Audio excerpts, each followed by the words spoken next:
I am your host, Nero Wolfe. Let's begin our journey. I was in the office, finishing up the bank statement, and wondering if the world outside West 35th Street had finally decided to behave itself, when the doorbell rang.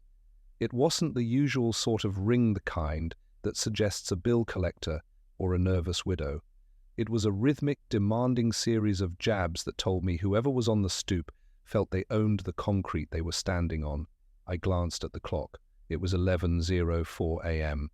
Up on the roof, Nero Wolfe was currently engaged with a Dendrobium nobile, and as far as he was concerned, the United States could be invaded by Martians as long as they didn't interfere with the humidity levels in the tropical room. I went to the door, peered through the one-way glass, and saw a man who looked like he'd been carved out of a very expensive, very sour piece of mahogany. He was wearing a Homburg that cost more than my first car, and a coat that screamed old money with a slight raspy edge. I opened the door, but I didn't retreat. "Yes?" I said in my best Archie Goodwin, purveyor of patience voice. "I am Arthur Vance," the man snapped. "I need to see Wolfe." Immediately, I felt a slight twitch in my left eyelid.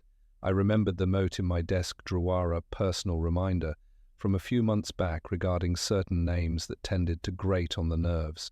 But business is business, and Wolfe's bank balance, while healthy, is never enough to satisfy his appetite for rare books and rarer sausages. "Mr. Wolfe is with his orchids," I told him. "He will be available at 11 o'clock. Oh wait, it's past 11, but he hasn't come down yet. If you'd like to wait in the office, I can offer you a chair and a look at the morning paper. It's full of people being unpleasant to one another." Vance didn't wait for an invitation.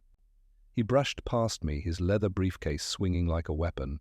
He marched into the office as if he'd drawn the blueprints himself and sat in the red leather chair. He didn't look at the paper. He stared at the door to the hallway, waiting for the mountain to come to Mohammed. The elevator grenada sound Wolfe hates because it reminds him he's moving, and a moment later, the mountain appeared. Wolfe entered, all 500 pounds of him, moving with the surprising silence of a Great Dane. He saw the visitor, and his yellow gold eyes narrowed. He hates an unannounced guest almost as much as he hates a guest who arrives early. Wolfe didn't say hello. He crossed to his oversized chair behind the desk, settled his bulk into the reinforced springs, and sighed. "Archie," he murmured, not looking at me. "Mr. Arthur Vance," I said. He was in a hurry. I am always in a hurry when my legacy is being dismantled by thieves. Vance barked. He leaned forward, placing a hand on Wolfe's desk. Wolfe recoiled slightly, as if the man had placed a dead fish on the polished wood. "I do not like the word thief before lunch, Mr. Vance," Wolfe said, his voice a low rumble of discontent. "It is a jarring noun. What has been taken? A stock certificate. Specifically the controlling interest in the Vance Goddard Foundation. It was in my private safe at my home. No signs of forced entry. Just gone. And with it, the voting power to stop a merger that will destroy 50 years of my family's work." Wolfe leaned back, his chin doubling as he considered the ceiling. "A piece of paper. You come to me for a piece of paper." "It's not just the paper," Vance said, his voice dropping to a hiss. "It's the person who took it. They didn't just steal the certificate. They left a note. A note that suggests they know things about my father's estate that could complicate my standing with the board." "Blackmail," Wolfe said. He made it sound like a dirty dish. "Worse. They've invited themselves here. I received a call 10 minutes before I arrived. The thief said if I wanted the certificate back, I should meet them here at your office at noon. They said you were the only man with enough intellectual arrogance to preside over the return." Wolfe's eyes snapped open. The sanctity of the brownstone was a phrase he lived by. To have it used as a neutral ground for a handoff by an anonymous criminal was more than an insult, it was a declaration of war. "Archie," Wolfe said, his voice suddenly very cold and very sharp, "check the front stoop, and then check the kitchen." I smell something that isn't Fritz cooking. I didn't ask questions. I headed for the hall, but before I could reach the doorbell rang again. This time it wasn't a demand. It was a long, steady pull, the kind of ring that suggests the person on the other side is prepared to wait forever. I looked at Wolfe. He didn't move. He just sat there, the master of his domain, while the first crack in the brownstone's piece began to widen. I stepped out of the office and pulled the heavy front door wide. Standing on the stoop was a woman who looked like she had spent her entire life deciding who was allowed to breathe her air. She was accompanied by a young man clutching a leather folio to his chest like a medieval shield. "You took your time," the woman said, stepping past me without the slightest hint of an invitation. She had silver hair pulled back so tightly it probably gave her a permanent headache, and her eyes were a frozen, calculating shade of grey. "I assume my brother is already here making an absolute fool of himself. If you mean Arthur, he is currently occupying the red leather chair in the office," I said, firmly closing the solid oak door behind them. "I am Archie Goodwin, and you would be?"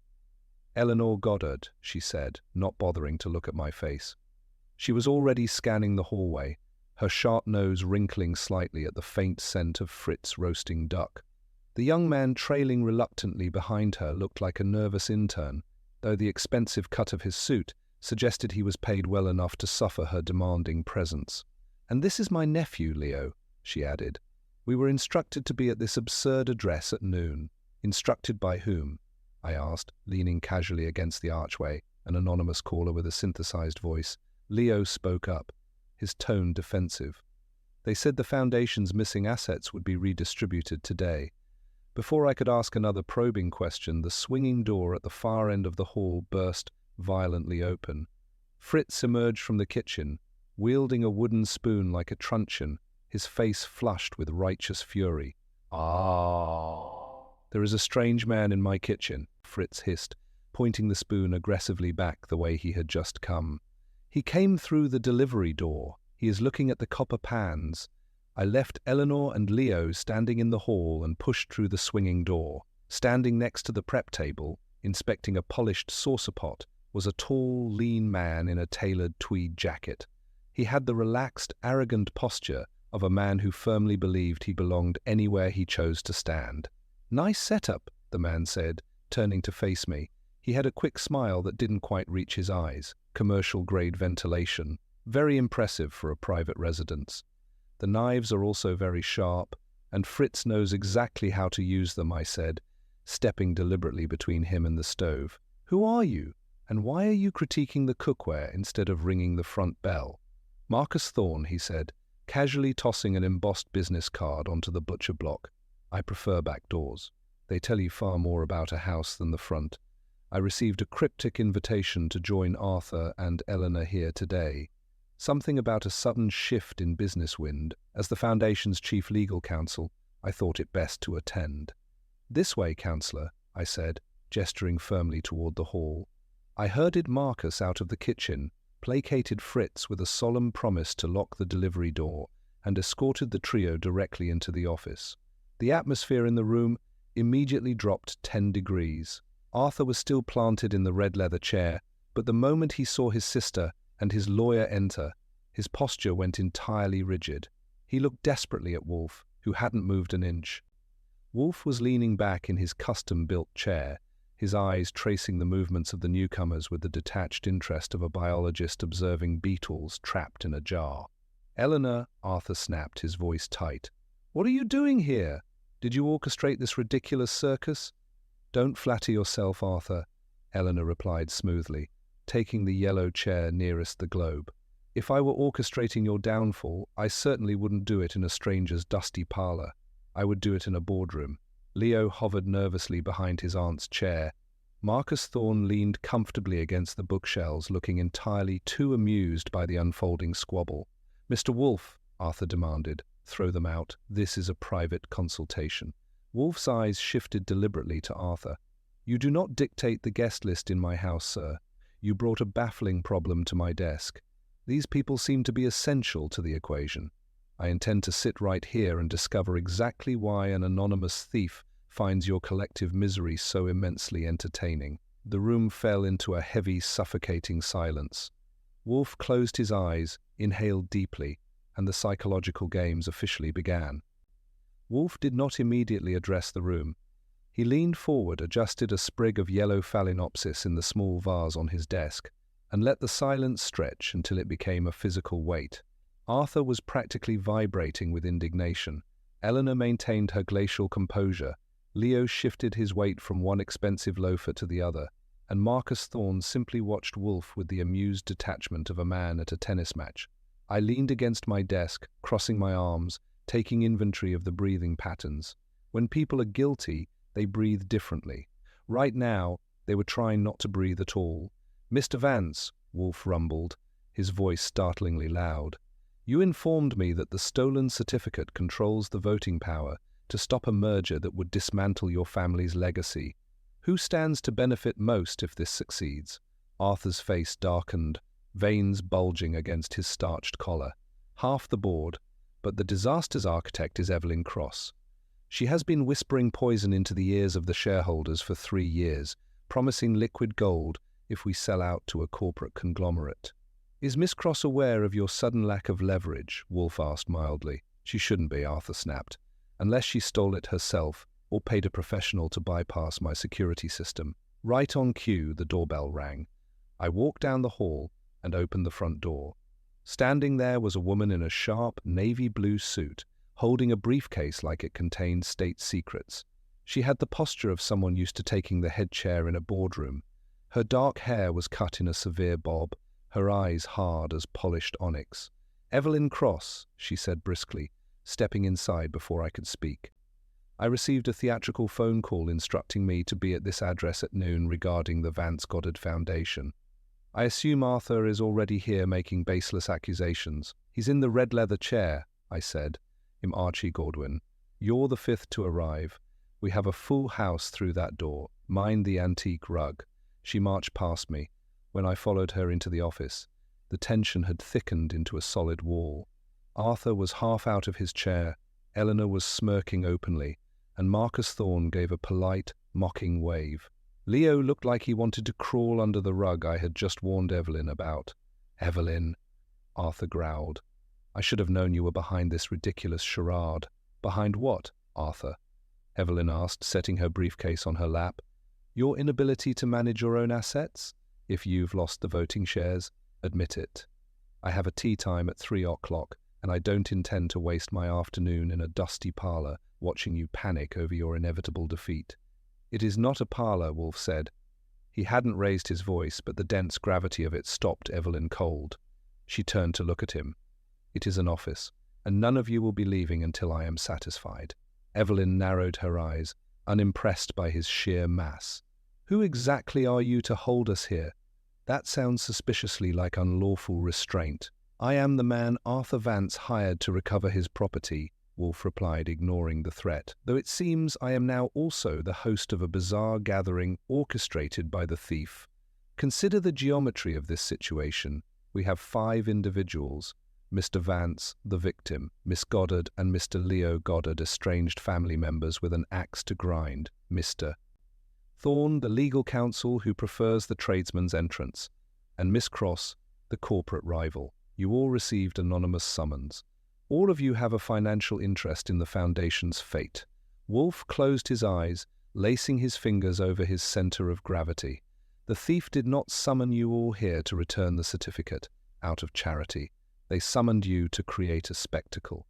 Or, more likely, a blind auction." "An auction?" Leo squeaked, his voice cracking. "You think they want us to bid?" "Here?" I think, Wolfe said, his eyes opening to thin slits, locking onto the group, "that the person who took the certificate is sitting in this room. The summons was a smokescreen. The thief is among you, waiting to see who is desperate enough to make the first mistake."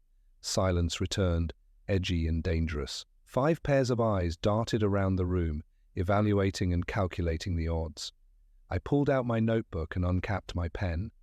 I didn't know who was going to break first under the pressure, but I was definitely going to get it down on paper when they did. Wolfe did not keep them in the office.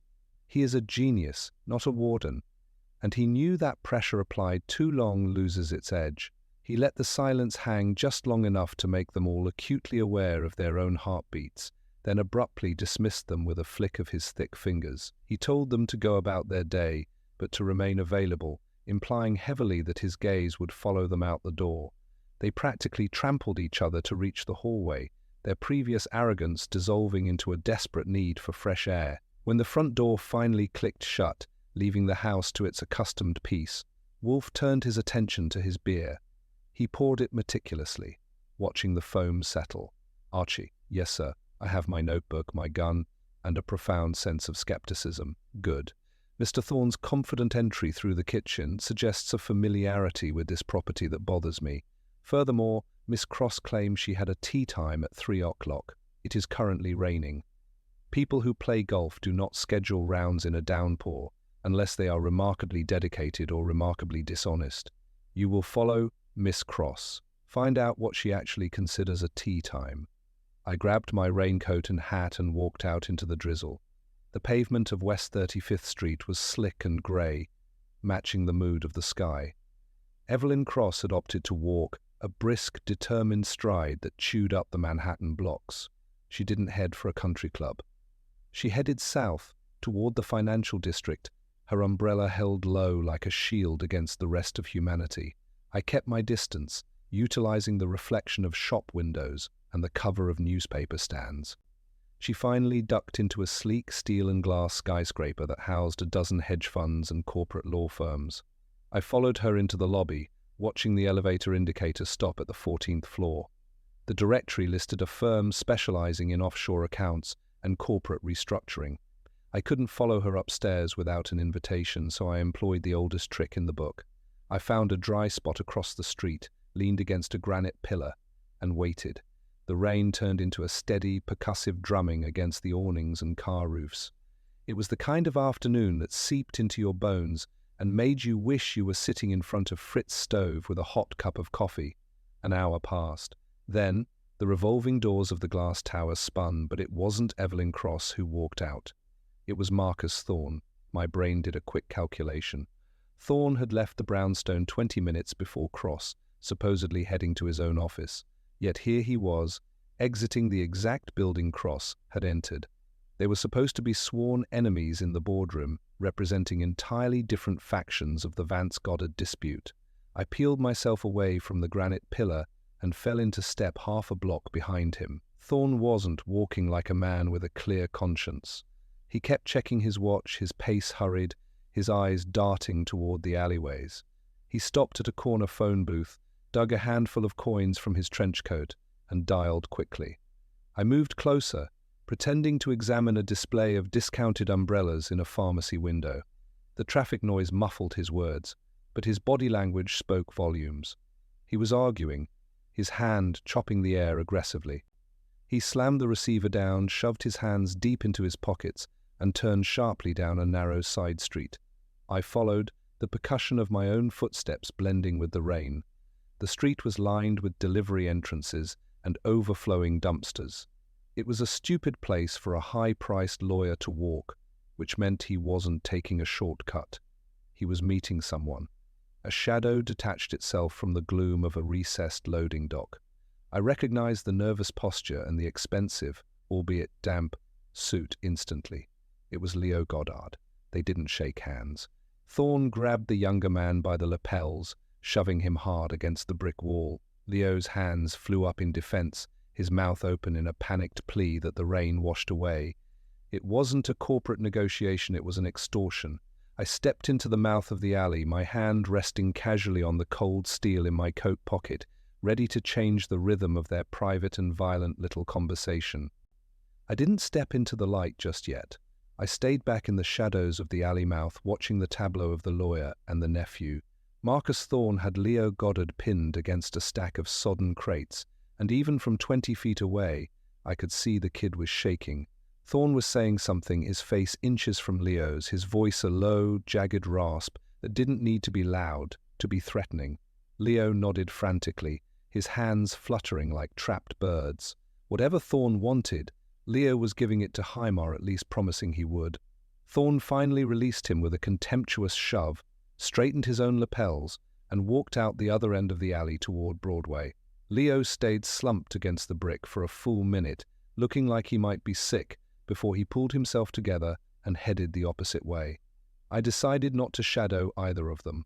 I had seen enough to know the alliance of family interests was as solid as a wet paper bag. I caught a cab back to the brownstone, my mind working through the geometry. Thorne was playing both sides, Cross was hiding in hedge fund offices, and Leo was being squeezed like a lemon.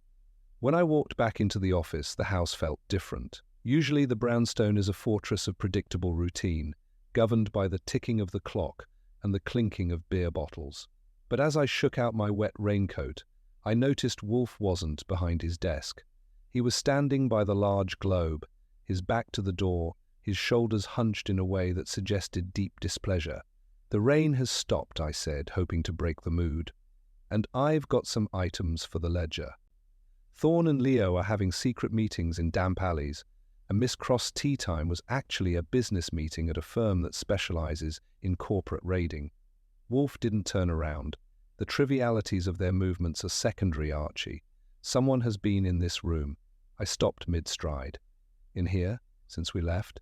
"Fritz was in the kitchen. Fritz was in the basement, tending to the boiler for 40 minutes, Wolfe said, his voice dropping to a dangerous rumble. He heard nothing, but look at the bookshelf. Third shelf between the Monte and the Montesquieu. I walked over. To the casual eye, nothing was amiss. But I've lived in this house long enough to know the exact alignment of every spine. A thin volume of legal commentaries had been shifted perhaps half an inch to the left. More importantly, the dust which Fritz keeps to a microscopic minimum, but which exists non-etheless had been disturbed. I pulled the book out. Behind it, tucked into the dark crevice of the shelving unit, was a small, crumpled piece of paper. I didn't touch it. I used a pair of tweezers from my desk. It was a note, scrawled in a frantic, shaky hand. "The certificate is the least of it. Look for the 1974 Goddard ledger. Everything is there." "A plant?" I asked. "Or a desperate plea? A provocation?" Wolfe snapped. He finally turned, his face a mask of cold fury. "To enter my office uninvited is an impertinence. To use my library as a dead drop for cheap melodrama is an outrage. But that is not all. Go to the kitchen, look at the spice rack." I went. Fritz was standing by the center island, looking like he'd just been told the world had run out of butter. He pointed a trembling finger at the wall-mounted rack where he keeps the exotic seasonings. The jar of saffron real Spanish saffron that costs more than my suit was missing. In its place was a single heavy brass key with a numbered tag. "It was not there when I began the duck," Fritz whispered. "I turned my back to get the oranges, and when I returned to the rack, the saffron was gone, and that object was in its place." "They didn't just break in," I said, walking back to the office where Wolfe was now seated, his hands gripping the arms of his chair. "They played games. They moved your books, and they stole Fritz's spice. That's a very specific kind of psychological warfare. They are trying to prove that the brownstone isn't a fortress." Wolfe's eyes were narrow, gold-flecked slits. He wasn't just annoyed anymore, he was invested. When Wolfe is bored, he is a mountain. When he is insulted, he is a volcano. "The key," Wolfe said, his voice flat. "Is it numbered?" 74, I said, looking at the tag. "Same as the year mentioned in the note, Archie. Call Saul Panzer. Tell him I have a job that requires his particular brand of invisibility. And tell him to bring his heaviest coat. He is going to be spending a very long night in a very cold place. If these people wish to turn my home into a stage for their petty thefts and hidden ledgers, I shall ensure the final act is one they did not rehearse." Panzer arrived at the south door at exactly 7 o'clock, looking as he always does, like a man who might be a delivery driver, a professional birdwatcher, or a high-stakes poker player, depending on which way he tilts his hat. He has the remarkable gift of being entirely forgettable while noticing everything from the brand of your shoelaces to the sweat on your upper lip. I let him in, and we went straight to the office. Wolfe was already there, nursing a fresh bottle of beer and staring at the brass key numbered 74 as if he intended to melt it with his eyes. He gave Saul the briefest of nods, which in Wolfe's vocabulary is equivalent to a standing ovation. "Saul," Wolfe said, his voice dropping into that specific register he uses when he's about to give orders that might involve a bit of breaking and entering. "The Vance Goddard Foundation maintains a storage facility in Long Island City. It is a repurposed warehouse, climate-controlled, primarily used for physical archives and the overflow of the Goddard estate's personal effects. Archie has discovered that our suspects are playing a game of musical chairs with my dignity. I suspect the music is being played from that warehouse." Saul didn't ask how Wolfe knew. He just pulled out a small, battered notebook. You want me inside or just watching the perimeter? Both, Wolfe snapped. The key we found in the kitchen belongs to a specific locker in that facility. I have no doubt that locker 74 contains the ledger mentioned in the note planted in my library. However, I do not want you to retrieve it, not yet. I want you to observe who else attempts to access it. Someone went to great lengths to get us there. They want us to find it, or they want us to find someone else. I want to know who is holding the flashlight. I'm on my way, Saul said, already heading for the door. I'll call the moment the lock turns. After Saul vanished into the night, the house settled into a thick, expectant gloom. Wolfe didn't return to his orchids. He sat behind his desk, his fingers interlaced, waiting for the pressure to reach the boiling point. It didn't take long. Around 9 o'clock, the phone rang. I picked it up, expecting Saul, but it was a woman's voice, breathless, high-pitched, and vibrating with genuine terror. Mr. Goodwin? It's about Leo. You have to help him. Slow down, I said, recognizing the voice of Eleanor Goddard's personal secretary, a young woman ID seen briefly in the background earlier. What happened to Leo? He's gone to the warehouse, she whispered. He was talking to Marcus Thorne on the phone. They were arguing about money, about a debt Leo owes to some very unpleasant people. Thorne told him that if he didn't get the ledger tonight, Thorne would let the creditors have their way with him. Leo was crying. He took a cab to Long Island City 20 minutes ago. I hung up and relayed the news to Wolfe. He didn't look surprised. In fact, he looked almost bored, which is his most dangerous state of being. The pressure has produced a leak, Wolfe remarked. Mr. Thorne is using the boy as a sacrificial pawn. He wants the ledger, but he doesn't want his own fingerprints on the scene if the police are waiting. But there is a second betrayal in motion, Archie. If Miss Cross is truly working with a corporate raider, she cannot afford for that ledger to exist. It likely contains the proof of the Foundation's true valuation, which would make her merger an act of fraud. So we have a race, I said, grabbing my hat. Leo is heading for a trap, Thorne is holding the string, and Cross is probably right behind them with a lighter. Precisely, and we are still missing the most important element, the person who entered this house. None of those three could have bypassed your security and Fritz's ears without help from the inside. Go, Archie, support Saul. But do not interfere until the ledger is out of the locker. I want the thief to believe they have won. I headed for the garage. The rain had started again, a cold, biting mist that blurred the city lights. As I pulled the Herald into the street, I felt that familiar itch between my shoulder blades. The brownstone had been breached, and in Wolfe's world, that was a crime far worse than theft. It was a personal challenge, and the mountain was finally moving. I pushed the pedal down, the engines roar, the only sound in the silent, dripping night, heading toward a warehouse where a nervous kid and a hidden history were about to collide. The drive to Long Island City was a grim exercise in navigating a landscape of industrial shadows and slick, oil-stained asphalt. The warehouse was a monolithic slab of corrugated metal and brick that looked as though it hadn't been visited by anyone with a clean conscience in decades.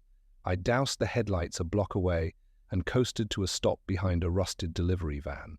Saul Panzer materialized from the gloom before I had even turned the key in the ignition. He didn't say a word, merely jerked his head toward a side entrance where a heavy steel door stood slightly ajar. We moved with the synchronized silence of two men who had spent years as the appendages of Nero Wolfe's will. Inside, the warehouse smelled of dust, old paper, and the sharp ozone tang of a struggling heater. Dim safety lights cast long, distorted shadows across rows of wire mesh lockers. We found a vantage point behind a stack of crates labeled Goddard Estate, miscellaneous, and we waited. The silence was broken only by the distant, rhythmic dripping of a leaky pipe. Minutes later, the side door groaned. Leo Goddard stumbled in, looking less like a corporate heir and more like a ghost haunted by his own tailor.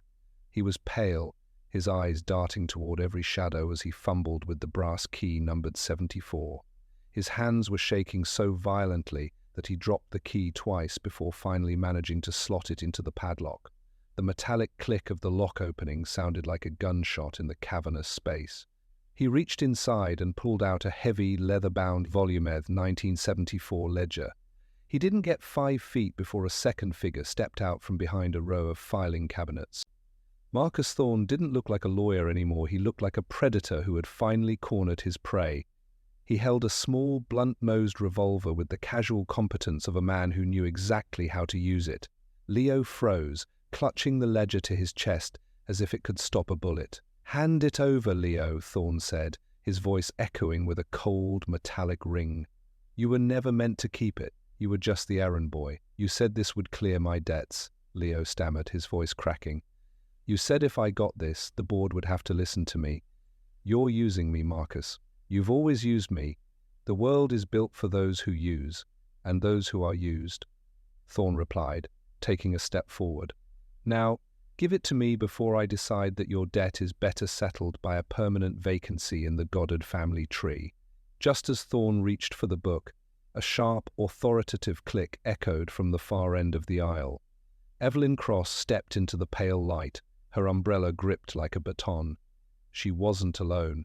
Behind her stood two men in heavy overcoats who looked like they had been recruited from a waterfront brawl. "I believe that ledger is Foundation property, Mr. Thorne," she said, her voice steady and devoid of warmth. "And as such, it belongs to the entity that is about to acquire the Foundation. My clients are very interested in ensuring that certain historical discrepancies are handled with discretion." The standoff was a perfect triangle of greed and desperation. Thorne had the gun, Evelyn had the muscle, and Leo had the book. It was exactly the kind of mess Wolfe had predicted, a tangle of motives that could only be unraveled by a superior intellect sitting in a comfortable chair 3 miles away. I felt for my own weapon, but I didn't draw it. Saul and I were the audience, and the play wasn't over yet. Suddenly, the warehouse's main lights hummed to life, flooding the space with a harsh, unforgiving glare. The sudden brightness momentarily blinded the trio. From the direction of the main office, a voice boomed over the intercom system, a voice that was unmistakably deep, resonant, and dripping with intellectual disdain. "The dramatics are tedious," Nero Wolfe's voice echoed through the rafters, "and the lighting is atrocious.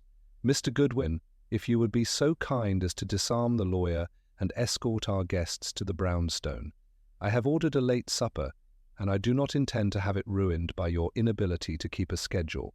I stepped out from behind the crates, my .38 caliber Smith & Wesson leveled at Thorne's midsection. Saul moved with blurring speed, circling behind Evelyn's hired help. The look of sheer, baffled terror on their faces was worth the price of the trip. The trap hadn't just closed, it had been bolted shut from the inside. We gathered the players, the ledger, and the lingering tension of a dozen betrayals, and began the long trek back to West 35th Street for the final accounting. The brownstone office had been turned into a judgment theatre. Wolfe was settled in his throne, his eyes half closed, his hands resting on his belly like a sleeping Buddha.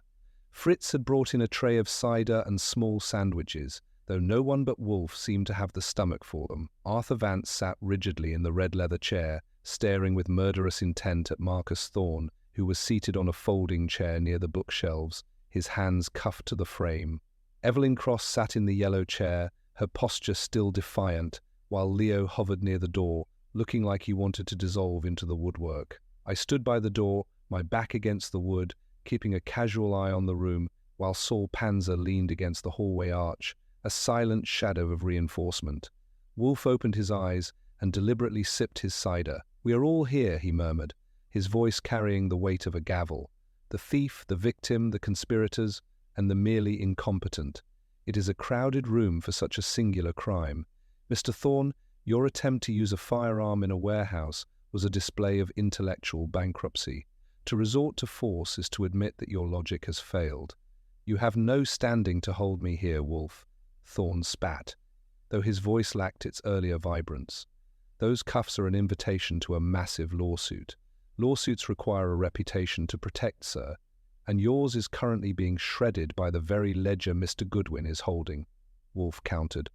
He gestured for me to place the heavy book on his desk.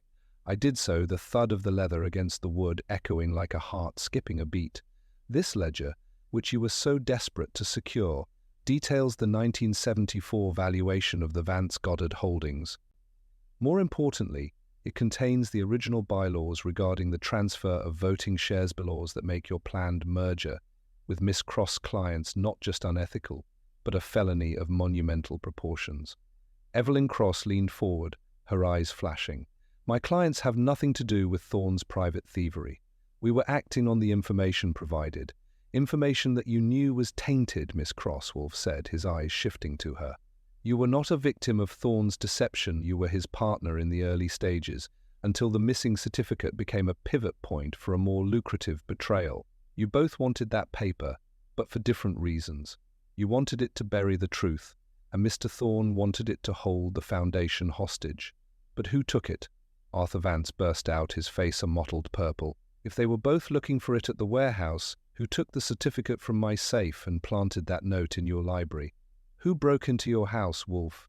Wolfe's gaze moved slowly across the room, stopping finally on the one person who hadn't spoken since we arrived. The breach of my home was the most telling clue. You see, Archie's security is quite thorough, and Fritz's ears are tuned to the very floorboards of this house. For someone to enter, move books, and replace a jar of saffron without being detected required more than just skill. It required a schedule. It required the knowledge of exactly when the boiler would need tending and exactly which book would serve as a poignant message. Wolfe sighed, a sound of genuine disappointment. The certificate was never truly stolen. Someone who saw the Foundation being dismantled by greed and decided to force a confrontation that would expose the rot removed it. Someone who had access to Arthur's safe and a key to this house given to them years ago as a gesture of family trust. Everyone turned to look at Leo, but Wolfe's eyes remained fixed elsewhere, not the boy. He is too clumsy for such finesse. No, the person who entered this house is someone who has spent a lifetime being ignored while the titans of the family fought over the spoils. Someone who knew that I would never take a case of mere corporate theft unless the sanctity of my own home was insulted. Wolfe looked directly at Eleanor Goddard. She didn't flinch. She sat perfectly still, her hands folded in her lap, her grey eyes meeting Wolfe's with a terrifying clarity.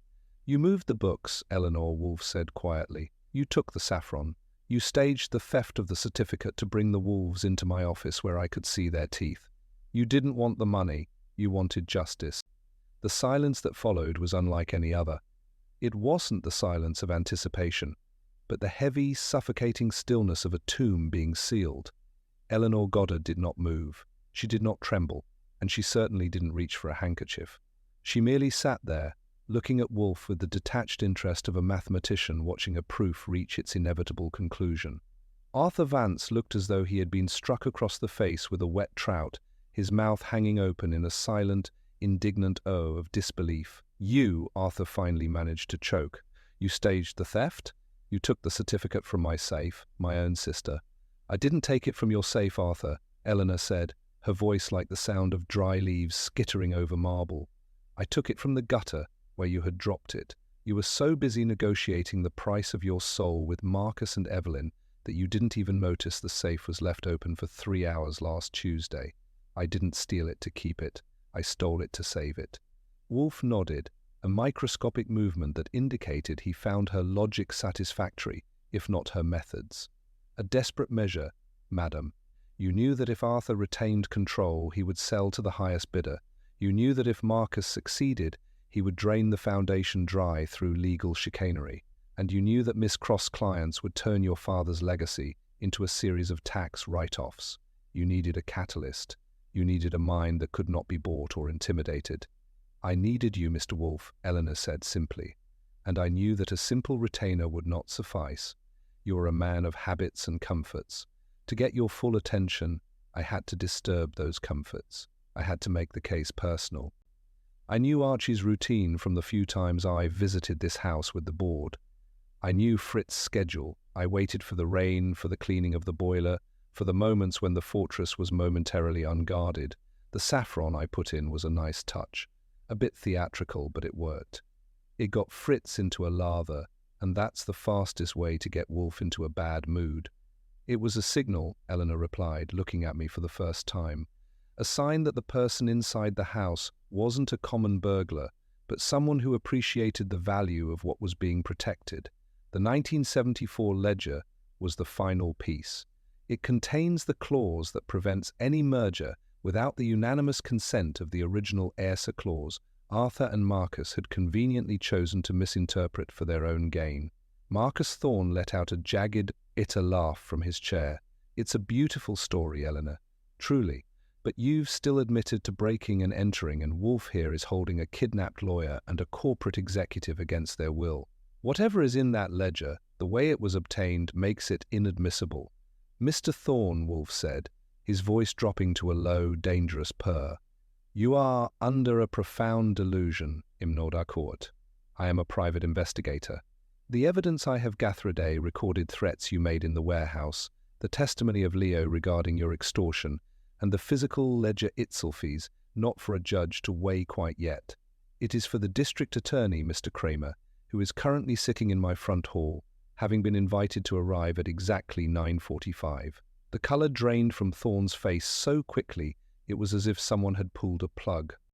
Evelyn Cross stood up, her jaw set, but she saw Saul Panzer blocking the archway and sat back down. The game wasn't just over, the board had been flipped. "You see," Wolfe continued, "the certificate is currently in police hands. Miss Goddard delivered it to a trusted contact of mine this afternoon while Archie was busy chasing umbrellas. The auction you all expected to attend was merely a delay to ensure that every participant in this fraud was present and accounted for in this room. You have conspired to dismantle a public trust for private gain. That is not just a violation of ethics, it is a violation of the law. Archie, please show Mr. Kramer and his associates in. I believe they have several questions regarding the attempted shooting in Long Island City and the contents of that ledger." As the office door opened and the heavy tread of the New York Police Department echoed in the hall, Wolfe leaned back and closed his eyes. Intellectual justice had been delivered, the breach of the brownstone had been answered, and most importantly, the truth had been forced into the light.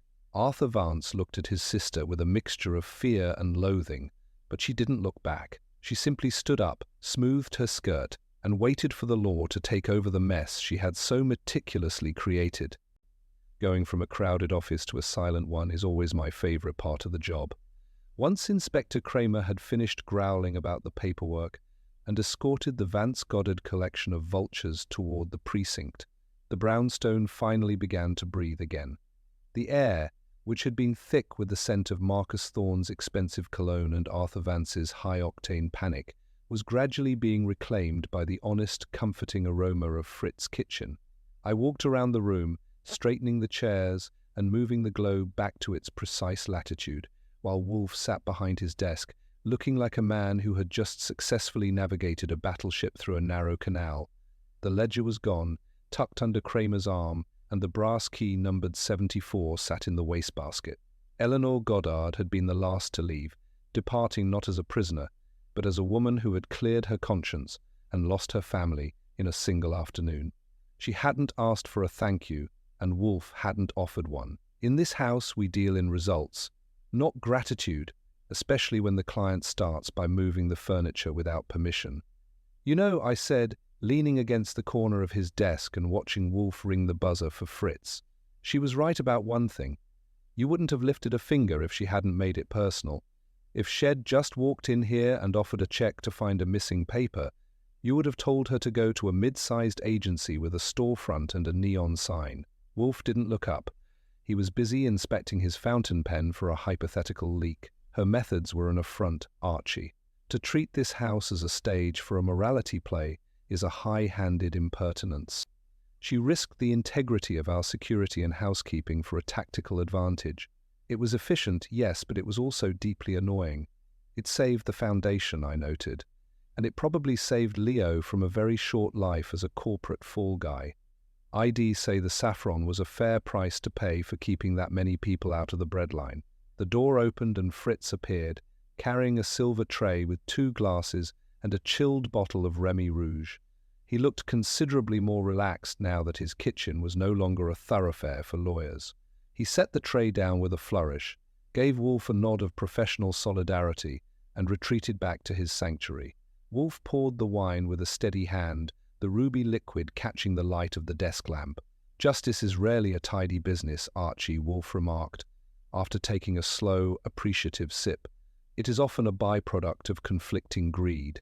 Mr. Vance wanted power, Mr. Thorne wanted wealth, and Miss Cross wanted expansion. Miss Goddard merely wanted preservation. By pitting their appetites against one another, she ensured that none of them could survive the exposure. It was a strategy of total attrition. "And what about your appetite?" I asked, eyeing the tray. "I assume the check she left on the mantelpiece covers the inconvenience of the moved books and the warehouse trip."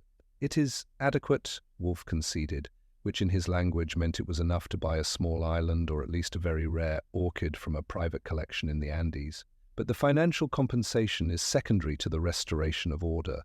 A house that cannot be defended is not a home, it is a waiting room. We have reminded the world, and ourselves that 35th Street has its own laws." I walked to the window and pulled back the heavy curtain. The rain had finally stopped, leaving the street below shimmering like a dark ribbon under the street lamps. New York was still out there, full of people planning their next betrayal, or looking for a way to bypass a safe. But for tonight, the brownstone was a fortress again. "Il-Tel Fritz were ready for dinner," I said, heading for the door. I think I smelled something involving truffles and cream, and I'd hate for it to reach its peak without an audience. Wolfe stood up, a slow and tectonic movement of massive proportions. He adjusted his waistcoat, smoothed his tie, and prepared to make the long journey from the office to the dining room. "Human folly," he said, pausing at the threshold, "is the only truly renewable resource. They will be back, Archie. Perhaps not the Vances or the Goddards, but others like them. They believe that gold can buy silence and skill can replace character. They are always wrong. And we're always here to tell them so," I added, switching off the desk lamp, "at a reasonable hourly rate, of course." Wolfe didn't answer, but as he turned toward the dining room, I caught the slightest ghost of a smile on his faced look of a man who knew exactly where he was, exactly what he was eating, and exactly why he was right. I followed him out, locking the office door behind me, and for the first time all day, the silence in the hall was the kind that belonged there.